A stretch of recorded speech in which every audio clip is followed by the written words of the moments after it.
আজকে তো বাজার করতে যাচ্ছি, মাংস মাছ সব নিয়ে আসবো। সকালবেলা বাজার করতে যাইনি, প্রীতম এসছে, প্রীতমের বাবা আসছে, মানে আমার বন্ধু। তো যাবো এখান থেকে ঈশানপুর, অনেকটা দূরে।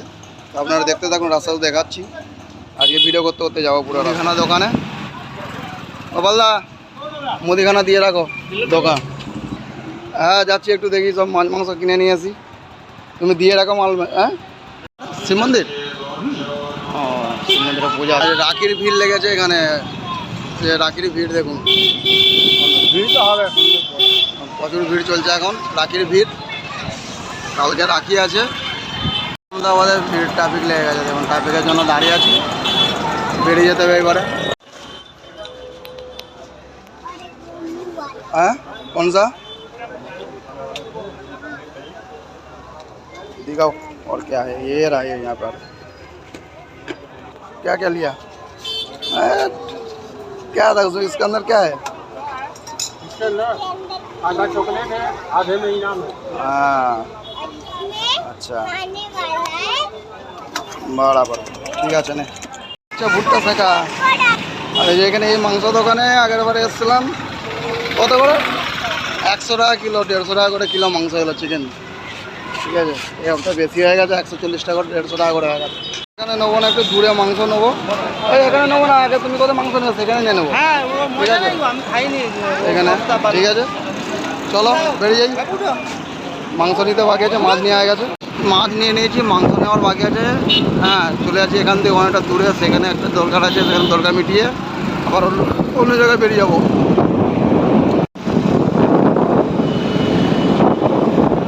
গাড়িতে পেট্রোল কম শেষ হয়ে গেছে, আবার পেট্রোল ভরতে চলে এলাম পেট্রোল পাম্পে। এই দেখুন পেট্রোল পাম্প কত সুন্দর, একদম চাকাচাক দেখুন। আহমেদাবাদের পেট্রোলের দাম 94.8 আর ডিজেল 90 টাকা, 90.8। দেখতে পাচ্ছেন আপনারা, সস্তা তো এ পেট্রোল ডিজেল ওয়েস্ট বেঙ্গলের থেকে। এ দেখুন তো পেট্রোল ভরা হয়ে গেছে, আবার এই রাস্তা দিয়ে অন্য রাস্তা দিয়ে আবার বেরিয়ে পড়েছি উল্টো দিকে। দেখা যাক মাংস কোথায় নিয়ে যায়। এ বসে আছে কাছুতে, ও দারুণ লাগছে একদম। হা হা মস্ত লাগছে একদম। बाबा साहेब আম্বেদকর না, ডক্টর আম্বেদকর। এখানের একটা ব্যস্ততম জায়গাতে চলেছি, এত ভিড় থাকে বাপরে বাপ, মাথা খারাপ হয়ে যাবে। দেখুন ভিড়ে ভিড়ে ভর্তি এখানে খালি। জামালপুর মুসলিমদের এরিয়া এটা। চলো এখানে নিয়ে হয়ে গেছে পিজা বার্গার, নিয়ে চললাম এবারে। ও কত গরম নেবো আজকে, অনেকটা দূরে এসছি আজকে চিকেন নিতে।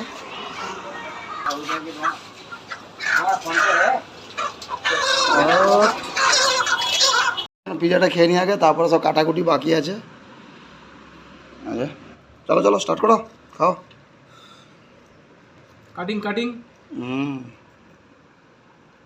খেয়ে দেখো। और हम नहीं खाएंगे, एक पीस में बहुत खाएंगे। वाओ हेवी सुंदर लग जाए एकदम, मस्त লাগছে তো? मस्त एकदम। বাস পিৎজা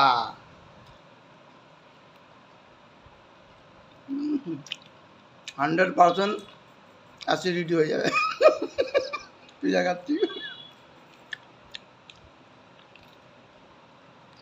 কাটাকুটি চালু করে দিয়েছি, প্রশান্ত দাস এখানে বাথরুম। ও লালে লাল করে ফেলেছে একদম। মাংস, মাছ, পোঁটা, ও ধোয়াধুয়ি চলছে, এবার রান্না করা। আর যেন পোঁটাটা কিন্তু পরিষ্কার আছে, দেখেছো? মাংস সারা হপ্তার মাছ এসে গেছে আজকে। আর না ঠিক আছে, এরকমই তো করি আমরা, কড়া কড়া একদম। আলু তো দিয়ে দাও, তেজপাতা একটা দিয়ে দাও ছেড়ে, একটু জিরে দেবে, তো জিরে দিয়ে দাও। পোঁটা ভাজা চলছে দেখুন। আচ্ছা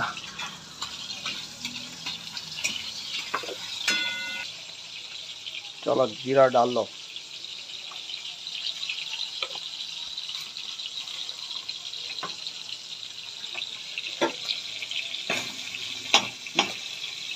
ফাটছে।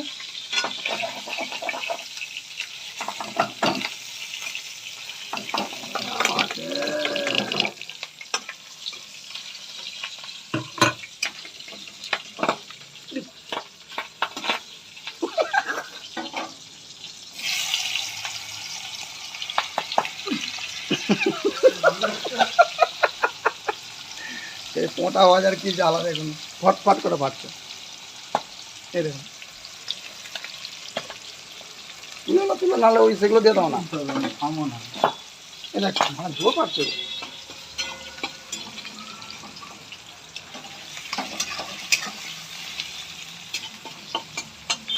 আজ প্রচুর ব্যস্ত আছে, দুখানা চুলা জ্বলছে একবার একসাথে।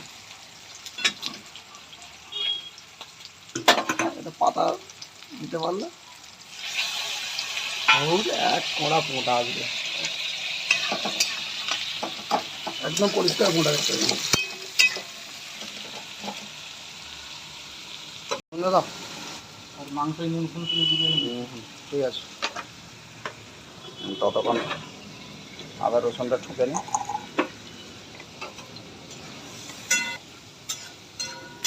রসুনের দাম 100 টাকা কিলো গুজরাটে।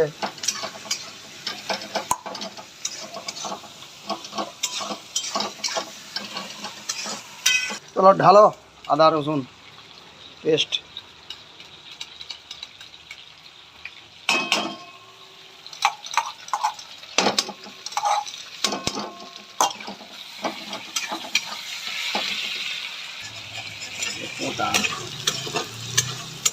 একটু হলুদ দিবে না, একটু হলুদ দাও না, দেখতেও ভালো লাগে, কালো কালো বছর হয়ে যায়। এটা রুই মাছের পোঁটা, ওই জন্য পোঁটাটা একটু কালো পোঁটা হতো, পোঁটাটা কালো হতো না, পোঁটাটা পরিষ্কার লাগবে। এটা রুই মাছের পোঁটাই কিনা, আচ্ছা ওই জন্য কালো। আচ্ছা আচ্ছা, রুই মাছ তো একটু নগরে বেশি খাই, কাদাটা একটু বেশি খাই, সেই জন্যই পোঁটাটা কালো। তাছাড়া অন্য কিছু প্রবলেম নেই পোঁটাতে। আচ্ছা আচ্ছা, পোঁটা ফ্রেশ আছে। হ্যাঁ, টমেটো দিয়ে দাও।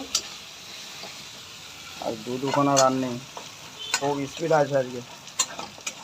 পছন্দ করে আজকে পাঠিয়ে দিচ্ছে, নতুন ফোন কিনেছে, ঠিক আছে, ওই কারণে। এটা একটু অন্যরকম ভাবে রান্না হচ্ছে, সেই কারণেই হলদি লঙ্কা কিছু দিলাম না। এটা একটু তেলে জেনে দেবো মশলার সাথে। কিছুক্ষণ পরে 2-5 মিনিট পরেই হলদি লঙ্কা দিয়ে দিব। এটা একটু ভাজা হয়ে যাবে, মাংস যে গন্ধ থাকে একটু, সেই গন্ধটাও কেটে যাবে।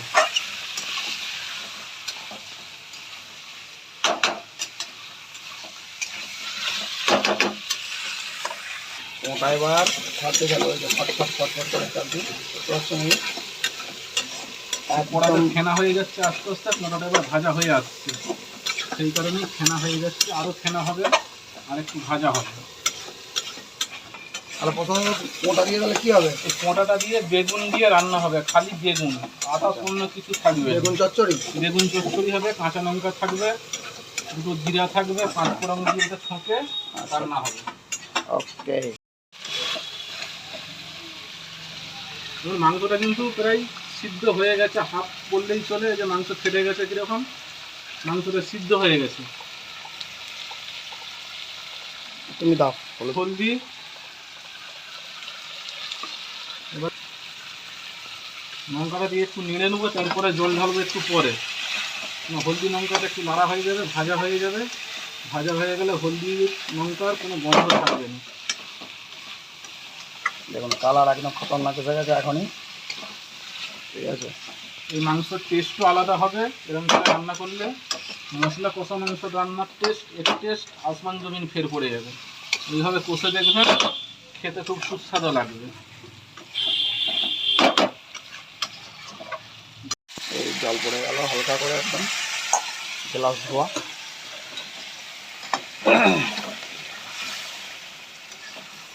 চলুন দেখতে পাচ্ছেন, এই যে মাংস ঢেকে দেওয়া হয়েছে এখন হালকা জল দিয়ে, দেখতে থাকুন লাস্ট অবধি।